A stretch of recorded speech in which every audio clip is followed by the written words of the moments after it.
Mapagpalang araw po sa inyong lahat. Welcome to DJ Sean Stories. Turn on your notification bell, like and subscribe para sa crime stories araw-araw. Isa sa pinakadakila at tinitingalang trabaho ay ang pagiging sundalo. Sila kasi yung tao na nagsasakripisyo para protektahan ang nakararami. Ngunit paano kung ang isang sundalo ay tila nabaliw sa pag-ibig at atensyon ng minamahal niyang babae? At sa ating kwento ngayon, dalawang sundalo ang nagkaroon ng obsesyon sa kanilang mga babaeng minahal. At ito nga ay nauwi sa isang krimen. Ang unang babae sa ating istorya ay kinilalang si Vera Octaria, 23 years old. Si Vera ay nakatira kasama ang kanyang nanay at mga kapatid sa Indonesia, habang ang tatay naman niya ay nagtatrabaho sa Malaysia. Simple lamang ang pamilya ni Vera pero sila ay masaya at nakapag-aral si Vera. Taong 2014, habang nag-aaral siya, nakilala niya ang isang lalaki. Ang lalaki na ito ay si Padre Derry Pramana o mas kilala bilang Derry. Sina Derry at Vera ay naging malapit na magkaibigan. Hindi nagtagal, nahulog na nga ang loob ni Derry kay Vera. Ipinagtapat ni Derry kay Vera ang kanyang nararamdaman. Masaya naman si Vera dahil nagustuhan na din naman niya si Derry. Hindi nagtagal, nagkaroon na nga ng relasyon ang dalawa ng taon din na iyon. At kahit na 3 kalye lamang ang layo ng bahay nila sa isa't isa, hindi sila madalas magkita. Inilihim kasi ng dalawa ang kanilang relasyon sa kani-kanilang mga pamilya. Ang relasyon ng dalawa ay normal naman tulad ng ibang magkarelasyon. Pero taong 2015, ang nanay ni Vera na si Suhartini o tawagin na lang nating Rona, 50 years old, ay nalaman ang relasyon ni Vera at Derry. Gusto ni Rona na ipakilala ng maayos ni Vera ang kanyang boyfriend sa kanilang pamilya. Kaya naman isang araw nagpunta si Derry sa bahay ni Vera. Nakita naman ni Rona na mabait at magalang na binata si Derry. Kaya mula noon madalas nang bisitahin ni Derry si Vera sa kanilang bahay. Nang panahon na ito, seryoso na si Derry sa pakikipagrelasyon niya kay Vera. Ngunit sa pagdaan ng panahon, ang pagmamahal ni Derry ay unti-unting naging obsesyon. Labuo sa isip ni Derry ang takot na mawala sa kanya si Vera o may ibang taong kukuha kay Vera mula sa kanya.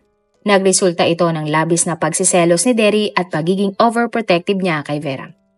Kaya naman naging madalas ang pag-aaway ni Derry at Vera. Hindi nagtagal, naghiwalay na nga ang dalawa pero muli pa din naman silang nagkabalikan. Ilang beses na ulit ang ganong setup ni Derry at Vera. Isa sa pinakamatinding away ni Derry at Vera ay nung siya ay nasa kanilang bahay kasama ang kanyang dalawang mga kaibigan. Nagulat si Vera nang bigla na lang sumulpot sa kanilang bahay si Derry na galit na galit. Sa galit nga ng lalaki, tinabunan niya ng unan ang mukha ni Vera. Mabuti na lamang at nandun din ang dalawang kaibigan ni Vera at nailigtas siya mula kay Derry. Nang mga oras na iyon, wala ang nanay ni Vera kaya hindi niya alam ang nangyari sa kanyang anak. Gayunpaman, ng May 2018, nakita mismo ni Rona ang sitwasyon ng kanyang anak sa kamay ni Derry. Palabas na sana noon si Rona ng kanilang bahay nang narinig niya ang kanyang anak na si Vera at Derry na nag-aaway. Pumasok si Rona sa kwarto ni Vera at nakita niya ang kanyang anak na nanlalaban kay Derry. Ito ay dahil inaakusahan umano ni Derry si Vera na may ibang lalaki dahil nakita ni Derry ang larawan ng ibang lalaki sa cellphone ng babae. Nang nakita nga ng dalawa si Rona, bigla na lang umuwi si Derry. Dito na inamin ni Vera sa kanyang nanay na si Rona ang kanyang problema sa pagiging seloso ni Derry. Nagulat si Rona at pinayuhan ang kanyang anak na iwan na si Derry. Sinunod naman ni Vera ang payo ng kanyang nanay. Pero kahit na nilalayuan na ni Vera si Derry, halos araw-araw itong nagpupunta sa bahay ni Vera at humihingi ng tawad. Nang nagtapos na ng senior high school si Vera, sinabihan siya ni Rona na lumipat na sa Bengkulu para doon na mag-aral at nang mapalayo din kay Derry. Sumunod naman si Vera at lumipat na nga siya sa Bengkulu. Tumira siya sa bahay ng kanyang ate at nag-aral ng kursong nursing. Samantala, itinuon naman ni Derry ang kanyang atensyon sa pag-a-apply sa military at pagsusundalo. Pero bago tuluyan sumabak sa pagsusundalo, pinuntahan ni Derry si Vera. Napagtanto kasi ng lalaki na hindi niya kayang mawala sa kanyang buhay ang babae. Kaya naman nagdesisyon siyang puntahan si Vera sa Bengkulu. Matapos ang ilang oras na pag-uusap ng dalawa, umuwi na ang lalaki sa kanilang lugar. Si Vera naman ay ipinagpatuloy ang kanyang pag-aaral. Maayos naman ang lahat pero noong November 2018, nagulat na lamang ang ate ni Vera na nag-drop out na si Vera at bumalik sa kanilang lugar. Pagbalik nga niya sa kanilang lugar sa Palembang, nag-apply siya bilang cashier sa isang convenience store. Natanggap naman agad ang dalaga at siya ay nanirahan sa bahay uli ng kanyang nanay. Nang nalaman ni Derry na nasa Palembang ulit si Vera, palihim siyang nakipagkita sa dalaga. At muling ang nagkaroon sina Vera at Derry ng relasyon na kanilang muling itinago. Ngunit napilitan lang pala si Vera na makipagpalikan sa lalaki dahil alam niyang kaya siyang saktan nito kung hindi siya makikipagbalikan. Nang panahon na ito, lumabas na nga ang resulta ng exam ni Derry. Pasado siya sa military exam at agad siyang in-enlist ng kanyang mga magulang sa military school. Kasama pa nga si Very na naghatid kay Derry sa military training school. Makalipas ang 5 buwan, April 2019, tuluyang nang naging miyembro si Derry ng Indonesian National Armed Forces. Malungkot naman si Derry dahil hindi nakarating si Vera sa commissioning ceremony. Hindi talaga umattend si Vera para unti-unti nang malayo sa kanyang boyfriend. Makalipas ang ilang araw ng pagsaserbisyo, humiling ng leave si Derry at siya ay pinayagan.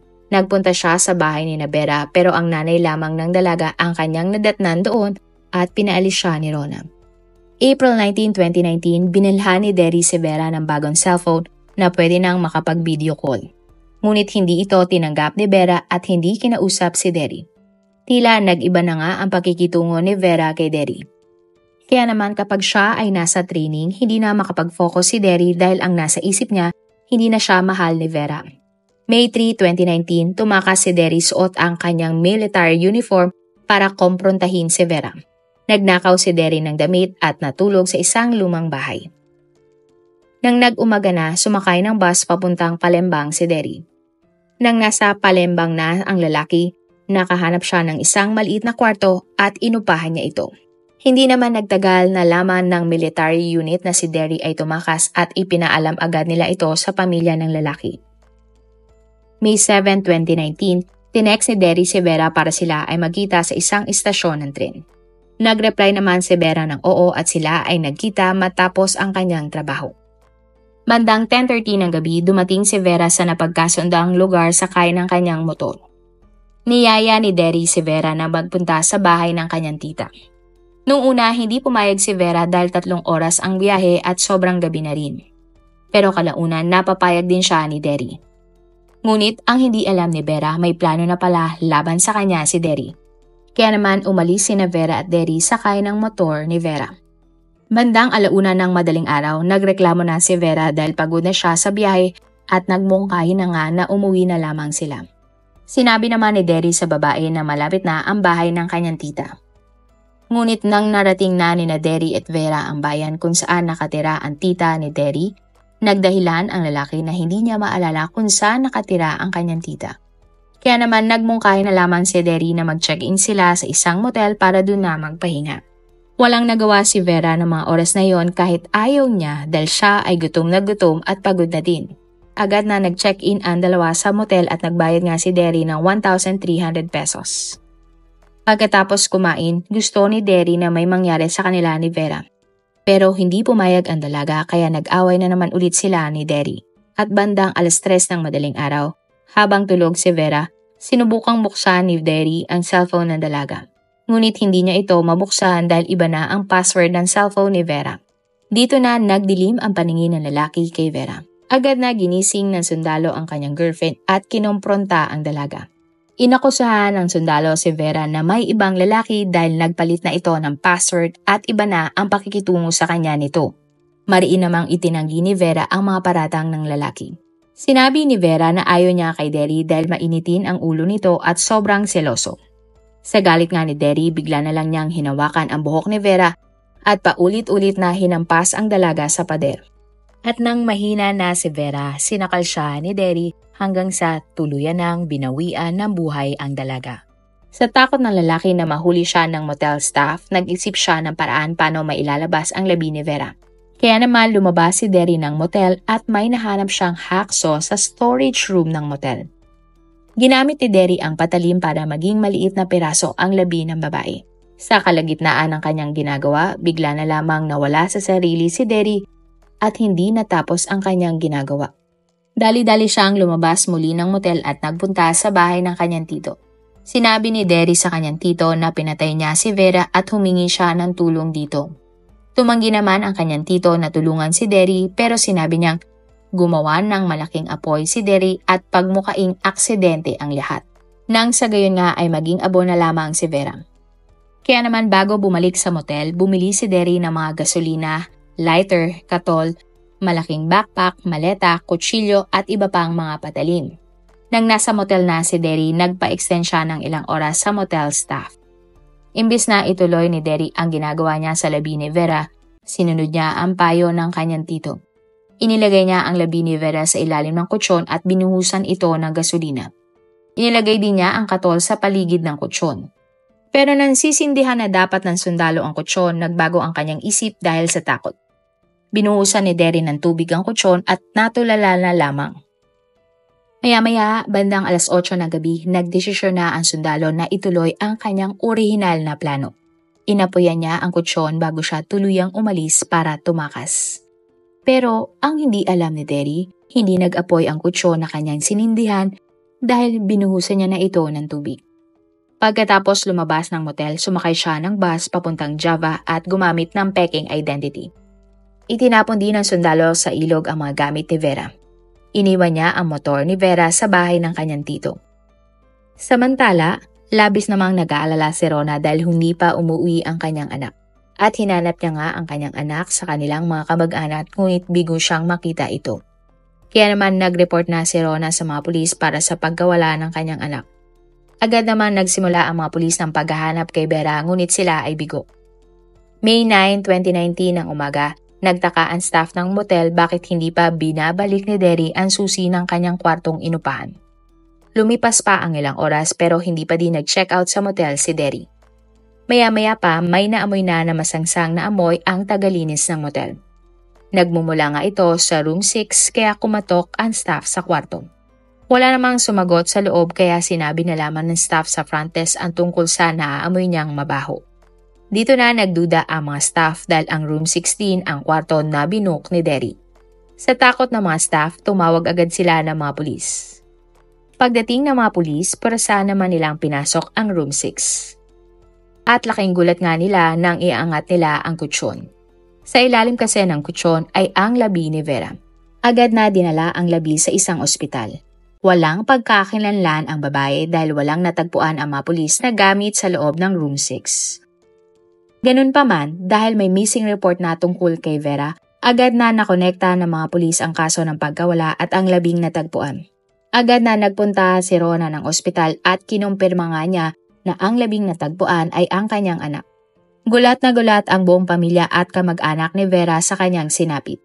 At sa investigasyon, nalaman nga ng mga pulis na may kasamang lalaki si Vera na nag-check-in ito sa motel. Wala namang ibang naisip na lalaki si Rona na kasama ng kanyang anak maliban kay Derry. Kaya naman sinabi niya ito sa mga pulis.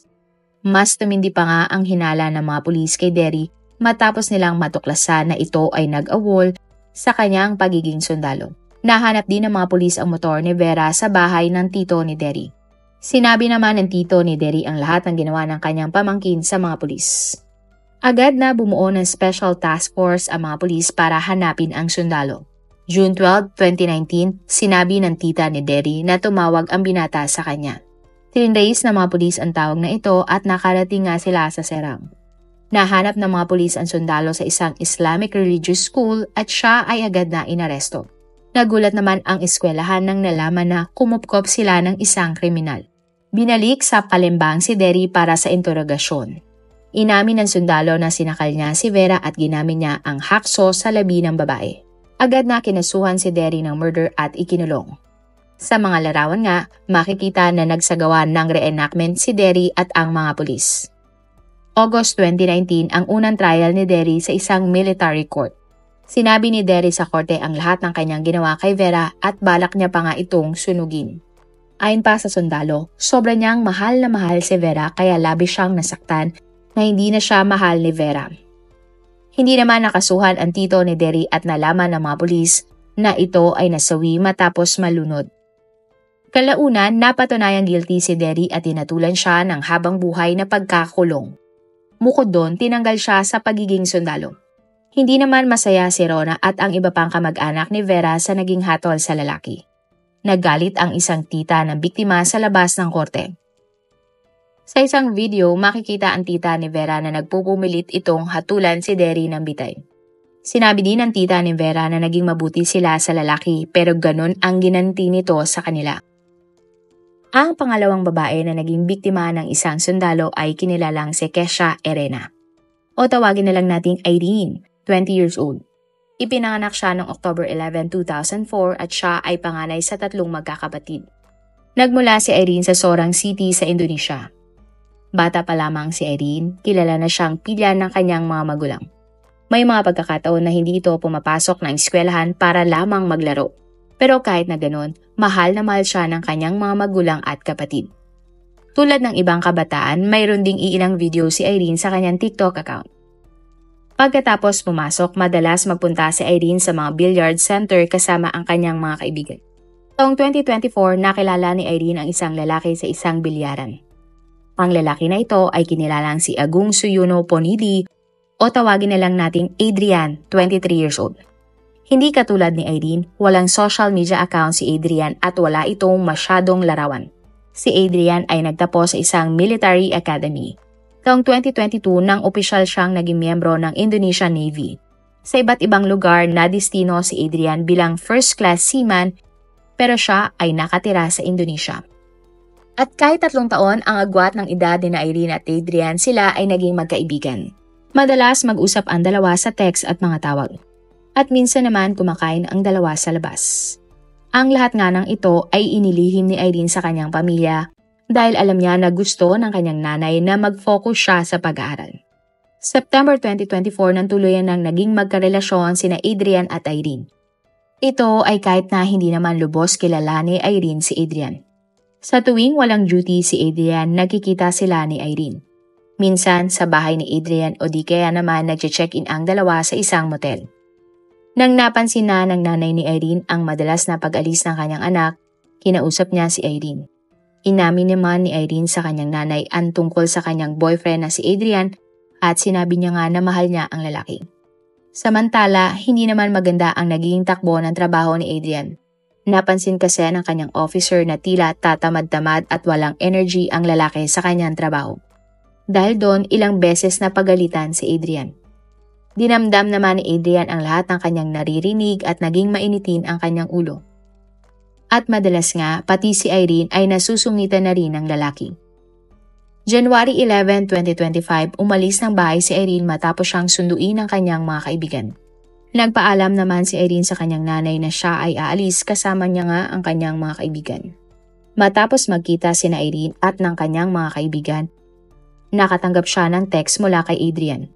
Gusto ng sundalo na makipagkita sa kanya si Irene nang sa gayon ay mawala ang init ng kanyang ulo at makapag-relax kahit saglit. Pumayag naman si Irene at nagpahatid siya sa motor papunta sa isang motel na hindi kalayuan sa isang beach. Sa loob ng motel, pinilit ni Adrian si Irene na may mangyari sa kanilang dalawa. Naamoy naman ni Irene na amoy alak ang lalaki. At hindi naman pumayag si Irene sa kagustuhan ng kanyang boyfriend at sinabi kay Adrian na hindi siya dapat uminom dahil siya ay isang sundalo. Nag-init naman ang ulo ni Adrian dahil pakiramdam niya pinakikialaman na ni Irene ang kanyang mga desisyon. Sa galit ni Adrian, hinampas niya ng bakal si Irene. Agad namang nawala ng malay ang dalaga. Lumabas ng motel si Adrian at bumili ng maraming alak. Matapos mag-inom ni Adrian, pinagsamantala niya ang walang malay na si Irene. Habang ginagawa iyon ng sundalo, nagising ang babae at nanlaban kay Adrian. Kinuha naman ni Adrian ang kanyang patalim at sinaksak si Irene ng ilang beses. At pagkatapos noon, tila nawala ang tama ng alak kay Adrian nang napagtanto niya na napatay niya ang kanyang girlfriend. Dali-dali namang nilinis ni Adrian ang buong kwarto at dinamitan si Irene. At 2 beses din pinatungan ni Adrian ng kanyang jacket si Irene. Nang naghating gabi at wala nang masyadong staff sa motel, dahang-dahang nilabas ni Adrian si Irene. Napansin si Adrian ng isang staff sa front desk at sinabing lasing lamang ang kanyang girlfriend. Hindi naman siya pinansin ng staff. Naglakad papunta sa Sogao Beach si Adrian, dala-dala si Irene. Sa isang parte ng beach, tumigil si Adrian at iniwan ang labi ni Irene sa tubig at batuhan. Tinanggal din ng lalaki ang damit ng dalaga bago tuluyang tumakas. Kinabukasan, January 12, 2025 ng umaga, isang residente malapit sa Soika Beach ang naglalakad. Napatras na lamang ang lalaki na makita ang walang damit na babae sa pangpang ng beach. Ang ibang residente naman ay nagawa pang kumuha ng video sa kanilang natuklasan. Hindi nagtagal may dumating ng mga pulis at ambulansya. Ang labinga ay dinala sa ospital. Bandang katanghalian, nakarating naman sa nanay ni Irene ang tungkol sa babae sa pangpang. Pumunta ang nanay ni Irene sa ospital at kinilala nga niya na ang nakitang labi ay ang kanyang anak na si Irene. Labis na nalungkot ang pamilya ng dalaga at ang lahat ng kanyang kaibigan. Habang nag-iimbestiga ang mga pulis, nagsagawa naman ng isang vigil ang mga kamag-anak at kaibigan ni Irene. Lahat sila ay hustisya nga ansigaw para sa dalaga. Napaiyak na lamang ang nanay ni Irene, bit-bit ang larawan ng dalaga. Agad namang hinanap ng mga pulis si Adrian matapos nilang malaman na ito ang huling kasama ni Irene sa motel. January 16, 2025 nang naaresto ng mga pulis si Adrian matapos nitong lumabas sa kanyang inuupahang bahay. Hindi naman itinanggi ni Adrian ang krimen na pinatay niya si Irene. Ayon kay Adrian, aksidente ang nangyari dahil siya ay nakainom. Subalit kinasuhan pa din si Adrian ng murder at ikinulong. Sa isang video, nagsagawa naman si Adrian ng isang reenactment ng krimen. Sa ngayon ay gumugulong pa din ang kaso at wala pang trial si Adrian. Kapag siya ay napatunayang guilty, otomatiko siyang matatanggal sa serbisyo at maaaring hatulan ng habang buhay na pagkakakulong o pwede siyang mahatulan ng bitay. Marami pong salamat sa inyong panonood. Meron ba kayong mga kwento na gusto nyong i-share sa ating mga manonood? O kung may personal po kayong kwento na gusto nyong i-feature sa ating channel, i-comment down below nyo lang ang inyong mga suggestions. Para naman po sa dagdag kalaman, i-subscribe nyo din po at i-follow ang ating iba pang YouTube channel katulad ng Tagalog Facts and Mysteries by DJ Sean at Manila Boy Wonder Philippines. Marami pong salamat sa pagsuporta nyo sa aming mga channel. God bless everyone!